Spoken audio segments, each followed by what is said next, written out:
تسبیح نماز کی کیا اہمیت ہے اور تسبیح نماز کس کس وقت میں پڑھی جا سکتی ہے۔ بنیادی طور پہ یہ بات سمجھ لے کہ کچھ باتیں علماء کے مابین ہی اختلافی ہوتی ہیں۔ یہ فقہ کا اختلاف نہیں ہے کہ آپ یہ سمجھیں کہ یہ اہل حدیث یا دیوبندیوں یا فقہ حنفی یا اہل حدیث کے درمیان اختلاف ہے۔ نماز تسبیح کے اوپر میری ذاتی جو رجحان اور رائے ہے، تمام محدثین کی آراء کا جائزہ لینے کے بعد اور شیخ صالح عثیمین کے فتوے کے بعد، کہ انہوں نے کہا کہ امام ابن جوزی نے اسے موضوعات میں ذکر کیا، اور انہوں نے یہ بھی کہا کہ انہوں نے کہا اس کی تمام سندوں میں ضعف ہے۔ بنیادی طور پہ صلاۃ تسبیح وہ لوگ درست مانتے ہیں جو اس کی سند کو درست مانتے ہیں۔ جن کے نزدیک سند ضعیف ہے اور سند میں ضعف ہے وہ اس کو درست نہیں مانتے۔ اختلاف کی بنیادی وجہ صرف اتنی ہے، جن کے نزدیک سند صحیح ہے وہ اس کو نماز مانتے ہیں، جن کے نزدیک سند صحیح نہیں ہے وہ اس کو نہیں مانتے۔ اور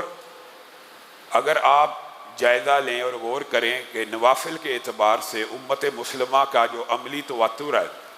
اگر اس نماز کی کوئی بے شمار حیثیت اہمیت ہوتی تو یہ علماء کے علاوہ عوام میں بھی مقبول اور رائج ہوتی۔ میرے خیال میں، اب میرے ذہن میں بات نہیں ہے، امام ابو یوسف بھی غالباً اسی موقف کو رکھتے ہیں، تو گویا یہ فقہ حنفی اور اہل حدیث کے درمیان تنازع والی بات نہیں ہے۔ اہل حدیث علماء میں سے بھی چند علماء صلاۃ تسبیح کو جائز سمجھتے ہیں۔ خود میرے جو چچا ڈاکٹر فضل الہی ہیں وہ بھی اس نماز کو جائز اور درست سمجھتے ہیں، لیکن اگر آپ ساری سندوں کا بغور جائزہ لیں گے، امام ابن تیمیہ کا موقف، امام ابن جوزی کا موقف، شیخ صالح عثیمین کا موقف، تو یہ بات ثابت ہوتی ہے کہ اس کی سند میں ضعف ہے۔ جن علماء کا یہ رجحان بنا کہ سند میں ضعف کے باوجود اس کو اختیار کر لینا چاہیے، یہ مسئلہ بھی سمجھ لیجئے کہ فضائل اعمال کے اندر علماء کا ایک طبقہ اس بات کا قائل ہے کہ عمل کی فضیلت جس سے عقیدہ ظاہر نہ ہو رہا ہو، اس کے اندر سند میں کچھ کمی کوتاہی بھی ہو تو وہ عمل کر لینا چاہیے۔ لیکن یہاں پہ ایک مسئلہ سمجھنا ضروری ہے، وہ عمل کر لینا چاہیے، وہ عمل کر لینا چاہیے جو صحیح سند سے ثابت ہو۔ اس کی عام فہم مثال ہے، قل هو اللہ احد 3 دفعہ پڑھنے کا ثواب کیا ہے؟ قرآن کا 10 دفعہ پڑھنے سے جنت میں ایک محل بنتا ہے۔ اس کے متعلق جو روایات آئیں گی نا کہ 100 دفعہ پڑھنے کا یہ اجر ہے، 1000 دفعہ پڑھنے کا یہ اجر ہے، تو آپ اس کے اوپر عمل کر لیں، کیونکہ کم از کم یہ اجر تو ہے ہی ہے۔ تو اس کی ضعیف سندوں کے اوپر بھی عمل کیا اس لیے جا سکتا ہے کہ یہ عمل صحیح سند سے ثابت ہے۔ تو جو عمل بذات خود صحیح سند سے ثابت نہ ہو، اس کے اندر یہ استدلال دینا کہ ضعیف فضائل اعمال میں چل جاتی ہے، یہ بات راجح محسوس نہیں ہوتی۔ تو نماز تسبیح بنیادی طور پہ میری نقطہ نظر میں اور علماء کی ایک بہت بڑے طبقہ فکر کے ہاں یہ نماز کا صحیح سند سے ثبوت موجود نہیں۔ یہ پھر صلاۃ تسبیح کے طریقے کے حوالے سے ایک سوال آ گیا۔ ایک سوال یہ ہے کہ مسجد کی زمین کے لیے کسی شخص نے پیسے دیے کہ جب تک مسجد قائم رہے گی صدقہ جاریہ ہوگا۔ کوئی مسجد کی زمین کے پیسے تو دے دیتا ہے، لیکن انتظامیہ اسے اینٹ، سیمنٹ، بجری، سریے میں لگا دیتی ہے۔ تو بنیادی طور کے اوپر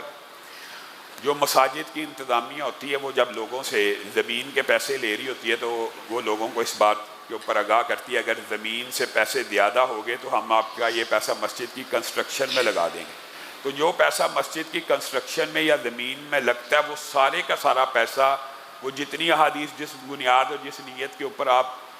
مسجد میں پیسہ دے رہے ہیں کہ زمین کو دیں گے تو جنت میں گھر بن جائے گا، زمین انڈے کے برابر، گھونسلے کے برابر، یہ ساری حدیثیں صحیح ہیں کہ جس نے مسجد کی جگہ بنائی، جگہ میں حصہ ڈالا، اس کو اجر و ثواب مل جائے گا، جنت میں محل بن جائے گا، اس کا جنت میں گھر بن جائے گا۔ تو کیا وہ اس اجر و ثواب میں شامل ہوگا کہ اگر وہ سیمنٹ، ریت، بجری اور سریے وغیرہ میں شامل کرتا پیسہ؟ تو انشاءاللہ اللہ کے فضل و کرم سے وہ ان تمام ثواب کو، ان تمام نیکیوں کو پالے گا۔ ایک اس میں ضمنی سوال بھائی نے یہ بھی کیا کہ زمین تو ہمیشہ رہتی ہے اور عمارت تو محدود ہو جاتی ہے، تو یہ بات سمجھنے کی ضرورت ہے نہ زمین ہمیشہ رہتی ہے نہ عمارت ہمیشہ رہتی ہے۔ زمین کے بھی اللہ رب العزت کے ہاں یہ سلسلے چلتے آتے ہیں کہ زمین بھی منتقل ہوتی رہتی ہے، اور خوش قسمت وہ لوگ ہوتے ہیں کہ جن کی زمینوں پہ مسجد بنے پھر وہ قیامت کی دیواروں تک مسجدیں ہی رہیں، اور امید یہی ہوتی ہے اللہ کے ہاں کہ یہ قیامت کی دیواروں تک مسجدیں رہیں گی۔ لیکن موسمی تغیرات، جنگیں، سیلاب، زلزلے، اس طرح کی ناگہانی آفات سے آپ نے دیکھا ہوگا کہ بعض اوقات آپ کو صحراؤں میں، بیابانوں میں بھی آپ کو مسجدیں نظر آئیں گی، تو کسی دور میں تو ان کے ارد گرد آبادی تھی تو وہ مسجدیں آباد تھی، اب ان کے ارد گرد صحرا بن گئے اور بیابان ہو گئے، تو کوئی قدرتی آفت کی وجہ سے، سیلاب کی وجہ سے، تو لیکن انشاءاللہ آپ کو اجر و ثواب ضرور ملتا رہے گا۔ اسی طرح یہ جو بلڈنگ ہوتی ہے، کئی مرتبہ تو ہم یہ جو مغل بادشاہوں کی بلڈنگیں دیکھتی ہیں، یہ تو 600 500 400 سال سے چل رہی ہیں، بالعموم 100 برس کے اندر بلڈنگ مٹیریل کو تبدیل کرنا پڑتا ہے، زمین اپنی جگہ پہ رہتی ہے، زمین کا صدقہ جاریہ بے شک بلڈنگ مٹیریل سے زیادہ، لیکن یہ سمجھنا کہ یہ بلڈنگ مٹیریل کا صدقہ جاریہ کم ہے، یہ بھی کم نہیں، سریا پھر بھی کام آ جاتا ہے، اینٹیں پھر بھی کام آ جاتی ہیں، صرف ریت بجری یا سیمنٹ ہی کچھ اگر ضائع ہوتا ہے، وہ بھی 100 سال ایک جگہ کے اوپر تلاوت ہو رہی ہے، وہ تلاوتوں کی گواہیاں دے رہی ہیں، چیزیں شہادت ہے، یہاں پہ نمازیں پڑھی جا رہی ہیں، تو انشاءاللہ یہ بھی اجر و ثواب کا بہترین ذریعہ اور طریقہ ہے۔ لیکن مسجد کی انتظامیہ کو اس بارے میں احتیاط کرنی چاہیے کہ جب پیسے لیں وہاں پہ اتفاق کر لے، بھائی پیسے اگر زمین کے لیے لے رہا ہوں تو اگر میرے پاس زمین کے پیسے پورے ہو گئے یا اس سے زیادہ اکٹھے ہو گئے، پھر میں آپ کے تعمیر پہ ڈال سکتا ہوں یا ڈیوائیڈ کر کے ڈال سکتا ہوں، اگر وہ شخص اجازت دے تو استعمال کرنے چاہیے، ورنہ وہ اپنے پیسے واپس مانگ سکتا ہے اور اس کو واپس پیسے کرنا انتظامیہ کی ذمہ داری ہے۔ فطرانے کے حوالے سے بھی کل سوال ہو چکا ہے، فطرانہ یقینی طور پر عید سے پہلے ہی ادا کرنا ہے، فطرانہ عید کی نماز سے پہلے ادا کیا جاتا ہے۔ حضرت ابو ہریرہ کی وہ جو آیت الکرسی کی مشہور حدیث ہے کہ وہ آ کے ایک وظیفہ بتا کے گیا اور اس نے آ کے کہا کہ آیت الکرسی پڑھو گے تو ایک محافظ مقرر ہو جائے گا، وہ کس گلے کے اوپر آیا تھا؟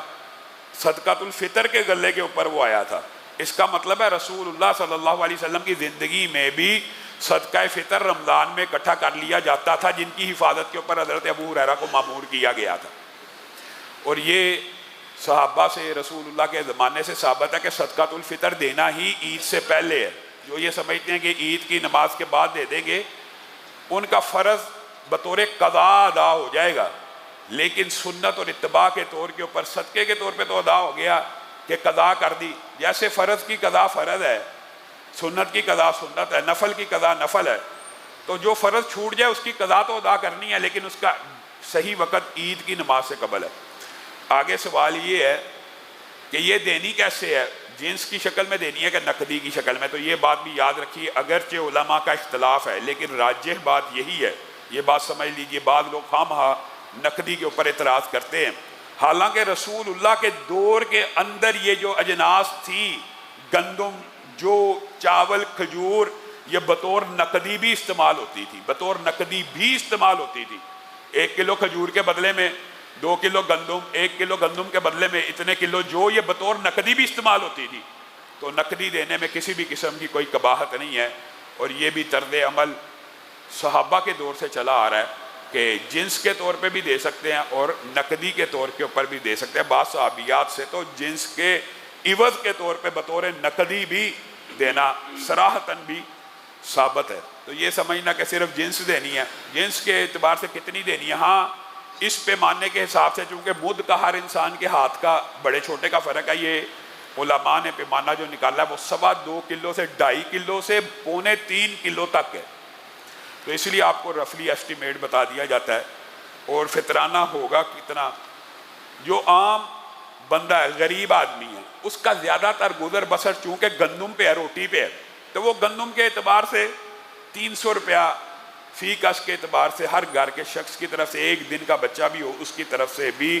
فطرانہ ادا کیا جائے گا، ہر مسلمان پہ واجب ہے، یہاں پہ عاقل بالغ کی بات نہیں ہے، چونکہ ہر مسلمان پہ واجب ہے تو پہلے دن کے بچے کے اوپر بھی واجب ہے، جو آپ کے گھر کے گھریلو ملازمین ہیں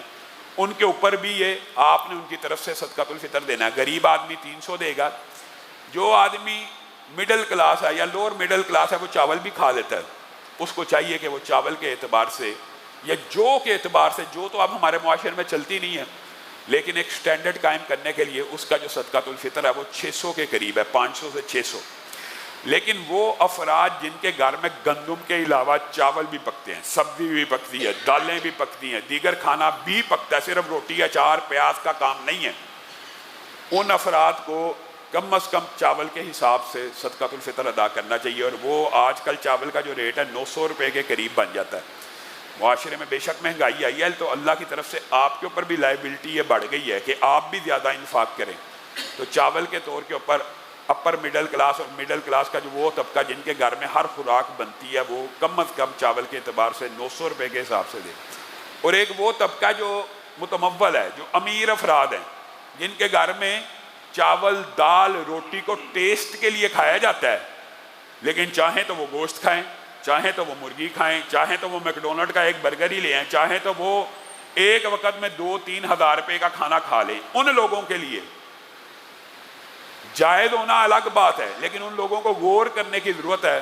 کہ یہ جو رسول اللہ صلی اللہ علیہ وسلم کے دور میں ہی اجناس کی تقسیم کر دی گئی، گندم کی، جو کی، کھجور کی، کشمش کی، یہ کیوں کی گئی؟ یہ اس دور میں بھی اسی لیے کی گئی کہ امیر آدمی کشمش کے اعتبار سے مہنگا ترین جنس اور اس کے اعتبار سے نقدی دے۔ تو جو افراد جن کے گھر میں یہ قید نہیں ہے اور وہ جب چاہے جو چیز مرضی کھا سکتے ہیں، دال بھی کھاتے ہیں، چاول بھی کھاتے ہیں، ٹیسٹ کے لیے کھاتے ہیں، لیکن جب چاہے مٹن بھی کھا سکتے ہیں، چکن، ان کو کم از کم 1500 سے 2500 روپے تک صدقۃ الفطر اپنے ہر گھر والے کی طرف سے ادا کرنا چاہیے۔ صدقۃ الفطر کی رقم کسی غریب رشتہ دار کو قرض کی نیت سے دی جا سکتی، قرض کی نیت سے یہ نہیں دی جا سکتی۔ صدقۃ الفطر کیا غیر مسلم کو دیا جا سکتا؟ صدقۃ الفطر غیر مسلم کو نہیں دیا جا سکتا۔ جمعے والے دن زوال کا وقت ہوتا ہے تو کتنے بجے سے کتنے بجے تک ہوتا ہے، اور نفل پڑھنا اس میں کیسے؟ میرے بھائیوں، پھر یہ وہی بات ہے کہ یہ بنیادی طور پہ کچھ ہمارے معاشرے میں مسائل ایسے سمجھے جاتے ہیں کہ فقہ حنفی اور اہل حدیث کا آپس میں اختلاف ہے۔ ہاں، اس مسئلے کے اوپر اہل حدیث کی 99% علماء ایک طرف ہیں، لیکن یہ نہیں کہ فقہ حنفی میں کوئی عالم اس چیز کا قائل نہیں، فقہ حنفی میں سے بھی چند علماء اس چیز کے قائل ہیں۔ زوال ہر روز ہوتا ہے، یہ نہیں کہ جمعے والے دن زوال نہیں ہوا۔ زوال کی ممانعت کی حدیثیں موجود ہیں، رسول اللہ نے زوال کے وقت نماز پڑھنے سے منع فرمایا ہے، صحیح حدیث ہے۔ طلوع آفتاب کے وقت جب تک مکمل، غروب آفتاب اور زوال کے وقت جب بالکل سیدھا ہو جائے۔ لیکن جو سببی نمازیں ہوتی ہیں نا، سببی، مثلا آج جمعے کے لیے آئے ہیں، اگر آپ دیگر حدیثوں کا عموم دیکھیں تو آپ کو یہ بات پتہ لگے گی کہ جس نے وضو کیا، جمعے کا غسل کیا، مسجد میں آیا، 2 رکعتوں کو ادا کیا، امام کے پاس بیٹھ گیا، جمعے کے فضائل کی آپ نے یہ علماء سے حدیثیں سنی ہوئی ہیں، اس کا یہ اجر و ثواب ہے، اس کا یہ اجر و ثواب ہے۔ تو جو تحیت المسجد ہے، آپ زوال کے وقت بھی مسجد میں داخل ہوئے ہیں، یہ سبب بن گیا، سبب۔ وضو تحیت الوضو ہے، سبب ہے۔ آپ چاہے زوال کے وقت ہیں، آپ مسجد میں داخل ہو گئے، آپ 2 رکعت پڑھ لیں، یہ مستثنیٰ ہے، کلیہ ہوتا ہے جنرل، اور اس کی کچھ استثناء ہوتی ہے۔ تو جمعے کے دن اگر آپ 12 بجے اگر زوال کا سیزن چل رہا ہے اور آپ 12 بجے مسجد میں آ جاتے ہیں، تو آپ نے یہ نہیں کہ آپ نے تحیت المسجد نہیں پڑھنی یا آپ نے نفل نہیں پڑھنے، تو جمعے کے دن یہ جو ہے اس کا استثناء علماء کے نزدیک، اور میرا ذاتی رجحان بھی اور علماء اہل حدیث کا اس طرف رجحان غالب ہے اور اغلب ہے۔ لیکن بعض علماء اہل حدیث بھی اس میں کہتے ہیں زوال کے وقت نماز نہیں پڑھنی چاہیے، جس طرح بعض احناف کہتے ہیں کہ زوال کے وقت جمعہ مستثنیٰ ہے، لیکن اکثر ان کی کہتے ہیں کہ نہیں پڑھنا چاہیے۔ تو ہمارے ہاں بھی بعض علماء ایسے موجود ہیں جو کہتے ہیں نہیں پڑھنی چاہیے، لیکن راجح موقف یہی ہے کہ زوال جمعے کے دن جو زوال کا وقت ہے، آپ مسجد میں آئیں، جتنے مرضی نوافل پڑھیں، کوئی مسئلہ نہیں ہے، اللہ کے فضل و کرم سے انشاءاللہ آپ اجر و ثواب کے مستحق ہوں گے۔ جو مسلمان یہ عذر پیش کرے کہ وہ صدقۃ الفطر ادا ہی نہیں کر سکتا، میرے بھائیوں یہ مسئلہ بھی یاد کر لیں، صدقۃ الفطر میں غریبی کا امیری کا کوئی تعلق نہیں ہے، کوئی تعلق نہیں ہے، یا اس بات کا بھی تعلق نہیں ہے کہ غریب بندے کے پاس 300 روپیہ ہے یا نہیں ہے، اس بندے نے بھی صدقۃ الفطر دینا ہے جس نے اکٹھا کرنا ہے۔ ہاں، اس کو اللہ نے یہ آسانی دے دی ہے۔ ایک بندہ کہتا ہے میرے پاس تو ہے ہی نہیں، میں کہاں سے دوں؟ تیرے اوپر اللہ نے یہ آسانی کیا، تو 10 بندوں سے اکٹھا کر، ایک اپنا ادا کر۔ سمجھ آئیے بات؟ جس بندے نے صدقۃ الفطر لینا ہے، اس نے کتنے بندوں سے لینا ہے؟ 10 20 50 سے۔ اس نے دینا کتنے کا؟ اپنا یا اپنے گھر والوں کا؟ گویا اللہ تعالیٰ نے اس کو یہ فیسیلٹی اور رخصت دوسری طرف سے دے دی ہے، اس لیے یہ ادھر صدقۃ الفطر میں نہیں چل سکتا کہ میں غریب ہوں، میرے پاس پیسے نہیں۔ یہ فرض ہے، فرض۔ جیسے نماز فرض ہے، کوئی بندہ غریب یہ کہہ سکتا ہے میں غریب ہوں، میں نے نماز نہیں پڑھی۔ ہاں، یہ مالی عبادت ہے، لیکن کوئی غریب یہ عذر پیش نہیں کر سکتا میرے پاس اچھا لباس نہیں ہے، میرے پاس خوشبو نہیں ہے، میں مسجد جانے کا اہل نہیں ہوں، میرے پاس وہ زیب و زینت کے ٹولز نہیں ہے کہ مما سے جا کے نماز باجماعت نماز فرض ہے بندہ مومن کے اوپر. تو یہ ادھر جو ہیں یہ قبول نہیں ہے اللہ کے ہاں. تو جو غریب آدمی ہے وہ بھی صدقۃ الفطر دے گا. ایک شخص مسجد میں آ کے عشاء کی نماز ہی نہیں پڑھتا اور تراویح ہی نہیں پڑھتا.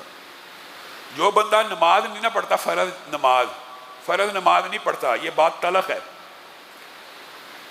ایک فرض ادا نہ کرنے کا مطلب یہ نہیں ہوتا کہ دوسرا نہ کیا جائے، لیکن حقیقت میں جو فرائض سے غفلت برتتا ہے نا وہ سمجھیں اسلام کا کہ بنیادی اراکین کو توڑتا ہے، اس کا اسلام مکمل نہیں ہے. ایک بندہ عشاء کی نماز ہی نہیں پڑھتا، فجر کی نماز ہی نہیں پڑھتا اور وہ روزے رکھ رہا ہے، اس کے روزے اس کو فائدہ پہنچائیں گے؟ ہرگز نہیں پہنچائیں گے. ایک بندہ 5 نمازیں پڑھتا ہے روزے نہیں رکھتا، 5 نمازیں فائدہ پہنچائیں گی؟ ہرگز نہیں پہنچائیں گی. ایک بندہ نمازیں روزے رکھتا ہے، زکوٰۃ فرض ہو گئی ہے، زکوٰۃ ادا نہیں کرتا، نمازیں روزے فائدہ پہنچائیں گے؟ ہرگز نہیں پہنچائیں گے. یہ سارے اراکین آپس میں باہم منسلک ہیں، باہم نتھی ہیں. تو جو شخص عشاء کی نماز ہی نہیں پڑھتا وہ روزہ یہ نہیں ہے کہ اس نے چھوڑنا رکھنا، اس کے اوپر بھی واجب ہی ہے، فرض ہی ہے، لیکن اس کو اس کے روزوں کا کوئی فائدہ نہیں. اس نے پہلا رکن پورا نہیں کیا، شہادتین کے بعد پہلا رکن پورا نہیں کیا، دوسرے کو کر رہا ہے. اسی طرح زکوٰۃ کا بھی ایسا ہی مسئلہ ہے.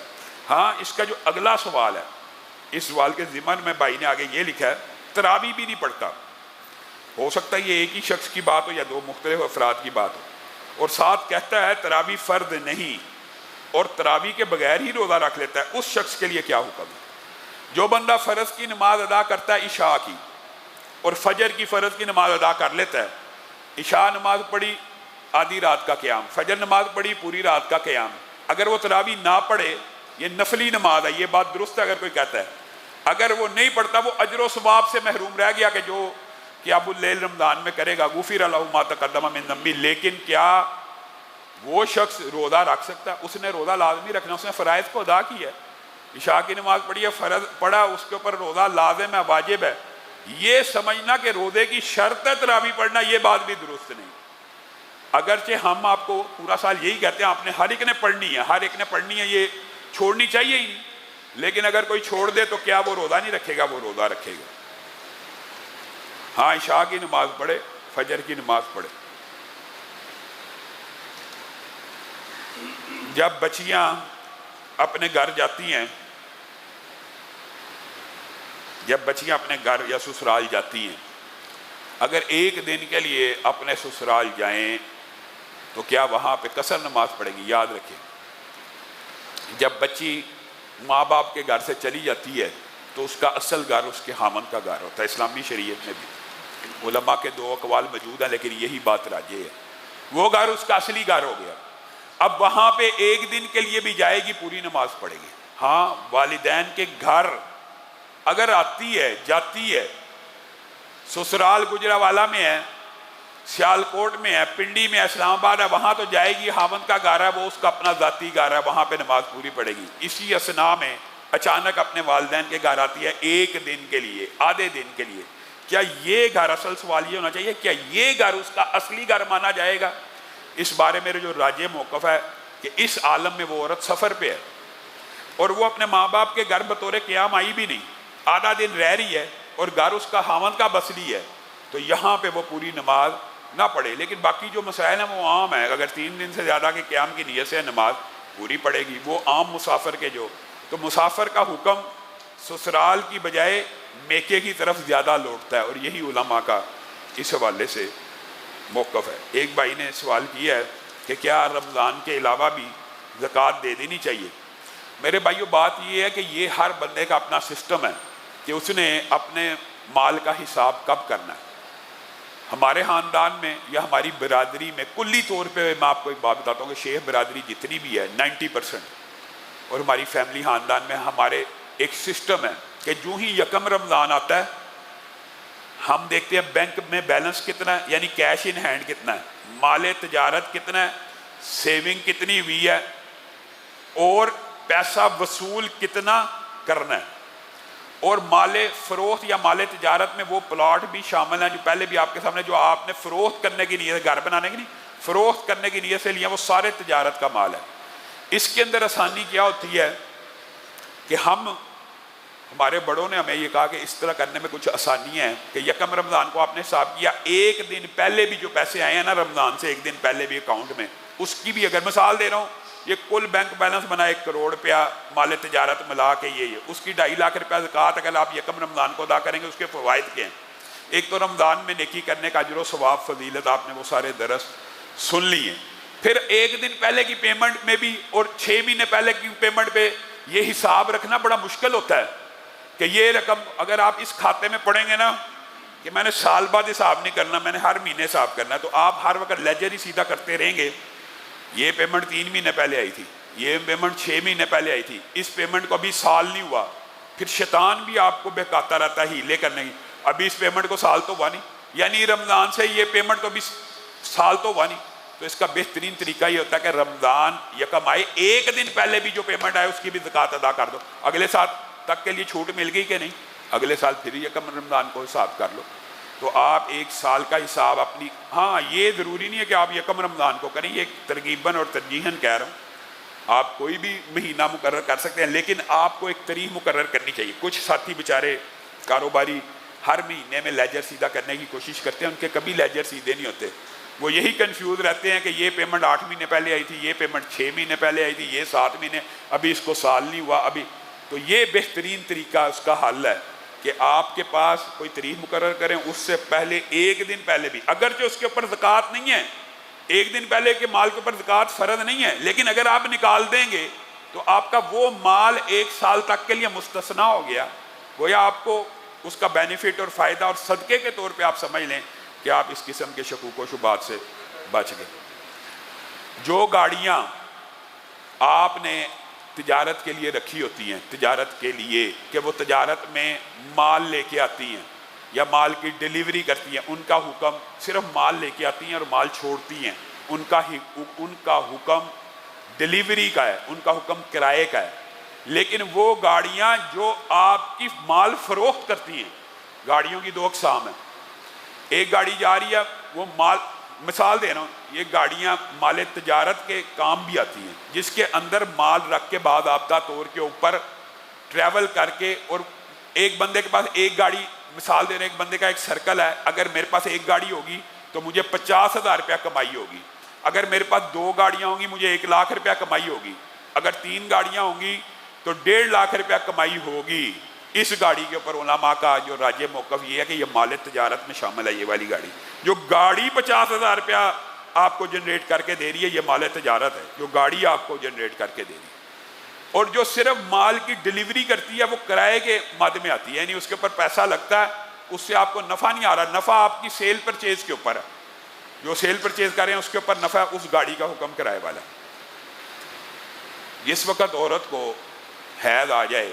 چاہے وہ روزہ کھولنے سے 10 منٹ پہلے ہے اس کا روزہ ختم، روزہ افطار ہو گیا، کیا وہ باقی 10 منٹ روزہ رکھے گی یا باقی 2 گھنٹے؟ ہرگز نہیں، وہ روزہ افطار ہو چکا ہے، وہ روزہ کھل چکا ہے، اس کا وہ روزہ کاؤنٹ بھی نہیں ہوگا اور اس نے وہ روزہ دوبارہ رکھنا. یہاں پہ ایک اور سوال کسی بہن نے کیا ہے کہ اس کا فدیہ، میری بات سنیں، جو فدیہ صرف اس شخص کو دینا چاہیے جس نے روزہ نہ رکھنے کا ارادہ کیا ہو، کہ میں نے اب روزہ رکھنا ہی نہیں، اب میرے جسم میں سکت نہیں، اب میری باڈی کمزور ہے، اب ڈاکٹروں نے جواب دے دیا، وہ فدیہ دے. جس کا روزہ رکھنے کا ارادہ ہے وہ روزہ ہی رکھے، وہ روزہ ہی رکھے، روزے کے بدل روزہ ہے. فدیہ ان بیمار عورتوں کے لیے، ان بیمار مردوں کے لیے جو روزہ نہیں رکھ سکتے. جو وظیفہ آپ نے بتایا، بسم اللہ الرحمن الرحیم الف لام میم اللہ لا الہ الا هو الحی القیوم یا واحد یا ذا الجلال والاکرام، یہ توڑ کے پڑھ سکتے ہیں، پڑھ سکتے ہیں. رشتہ بٹا سٹے کا کرنا جائز ہے، بٹا سٹے کی نیت سے رشتہ کرنا جائز نہیں ہے، بٹے سٹے کی نیت سے رشتہ کرنا جائز نہیں ہے. ہاں ویسے ہو جائے کہ واقعتاً آپ کو پسند آ جائے اس فیملی میں، شرط بٹا سٹا ہو کہ اگر یہ رشتہ ہوگا، اگر تو بیٹی دے گا میں بیٹا دوں گا، تو یہ حرام ہے اسلام میں. یہ کوئی مہر نہیں ہے اسلام میں، یہ مہر کی کوئی قسم نہیں ہے کہ مرد کے بدلے میں عورت، عورت کے بدلے میں مرد، یہ مہر حرام ہے صریحاً اسلام کے اندر. اس کو بٹا سٹا بھی کہتے ہیں اور یہ حرام ہے. ہاں ویسے ہو جانا قدرتی، کئی آپ نے دیکھے ہوں گے ہو جاتے ہیں، اور ان میں یہ شرط بھی نہیں ہوتی وہ طلاق دے گا تو یہ طلاق دے دے گا، وہ نکاح کرے گا تو وہ نکاح. کئی دفعہ طلاق ہو جاتی ہے لیکن دوسرا رشتہ برقرار رہتا ہے، ایسے نکاح جائز ہوتے ہیں. سبحان ربک رب العزت عما یصفون